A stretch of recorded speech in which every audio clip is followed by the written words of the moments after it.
Assalamualaikum warahmatullahi wabarakatuh.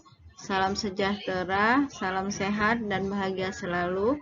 Pada hari ini kita akan masuk ke dalam materi perubahan sosial.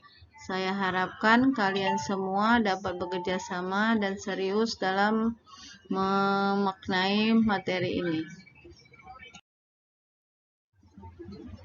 Coba kamu perhatikan gambar-gambar yang ada di slide ini.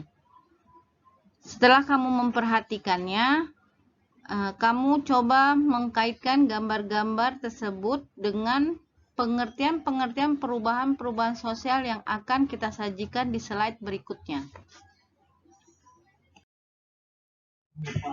Di slide ini kita akan mencoba membahas tentang pengertian perubahan sosial menurut para ahli. Perubahan sosial adalah perubahan-perubahan yang terjadi pada kehidupan sosial masyarakat. Perubahan sosial itu pada dasarnya mencakup seluruh kehidupan masyarakat ataupun manusia itu sendiri, seperti norma-norma sosial, nilai sosial, interaksi sosial, pola-pola perilaku, organisasi sosial, lembaga kemasyarakatan, lapisan-lapisan masyarakat, susunan kekuasaan dan wewenang. Untuk menyempit ataupun merangkum pengertian perubahan sosial itu, alangkah baiknya kalau kita melihat beberapa pendapat para ahli mengenai perubahan sosial di bawah ini. Baca dan cermatilah beberapa pengertian perubahan sosial menurut para ahli di slide ini. Dan jangan lupa ketika kamu membaca, kaitkanlah dengan gambar yang saya sajikan di atas, sehingga dapat membantu kamu menjawab pertanyaan-pertanyaan pada seksi akhir dan mengerti ataupun dapat mengambil kesimpulan apa itu sebenarnya perubahan. Oke, dalam slide ini kita akan membahas tentang bentuk-bentuk perubahan sosial itu sendiri. Ada beberapa bentuk-bentuk perubahan sosial. Yang pertama, perubahan sosial dilihat dari waktunya.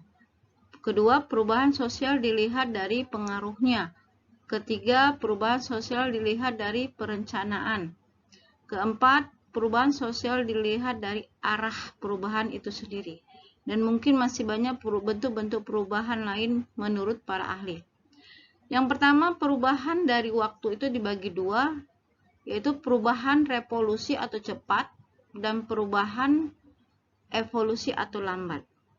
Perubahan evolusi adalah perubahan yang terjadi berlangsung secara lambat dan dalam waktu yang cukup lama, dan biasanya karena faktor dari dalam masyarakat itu sendiri yang enggan berubah. Yang kedua, perubahan revolusi atau perubahan cepat. Perubahan yang terjadi secara cepat. Perubahan ini biasanya tidak direncanakan ataupun direncanakan sebelumnya, dan biasanya akan berdampak negatif. Yang kedua itu adalah perubahan berdasarkan pengaruhnya. Dibagi dua, perubahan besar dan perubahan kecil. Perubahan besar adalah perubahan yang berdampak ataupun berpengaruh besar bagi kehidupan masyarakat. Dengan kata lain, seluruh masyarakat merasai dampak dari perubahan itu sendiri. Sedangkan perubahan kecil, perubahan yang hanya berdampak pada sebagian masyarakat, dan biasanya perubahan ini tidak berpengaruh langsung kepada masyarakat. Yang ketiga, dilihat dari perencanaannya. Perubahan yang dilihat dari perencanaan dibagi dua, perubahan direncanakan dan tidak direncanakan. Perubahan perencanaan biasanya juga dikatakan sebagai perubahan yang dikehendaki atau dilakukan oleh pihak-pihak tertentu sebagai agen of change.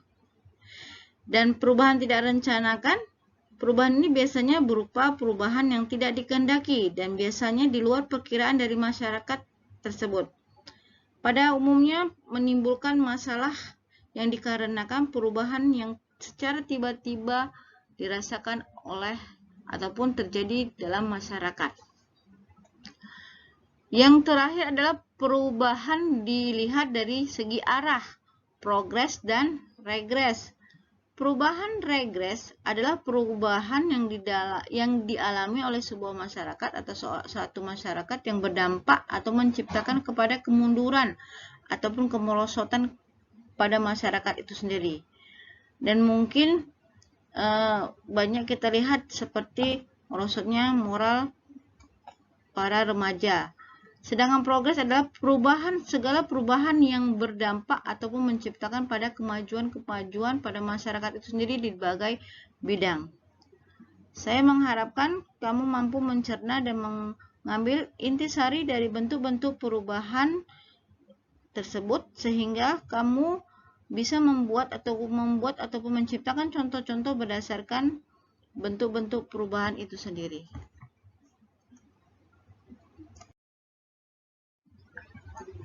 Setelah kita mendengar paparan beberapa materi di atas, saya mengharapkan kamu mengerjakan dan mampu menjawab pertanyaan-pertanyaan di bawah ini.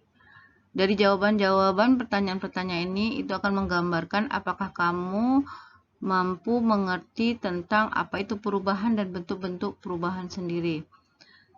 Dan saya mengharapkan pertanyaan-pertanyaan dan kritikan-kritikan yang membangun.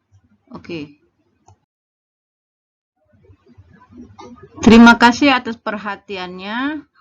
Saya harapkan kalian dapat mengambil manfaatnya dan sampai jumpa dengan materi selanjutnya, yaitu materi perubahan sosial dilihat dari ciri-ciri dan faktor-faktor penghambat dan pendorong perubahan sosial itu sendiri. Selamat bertemu kembali.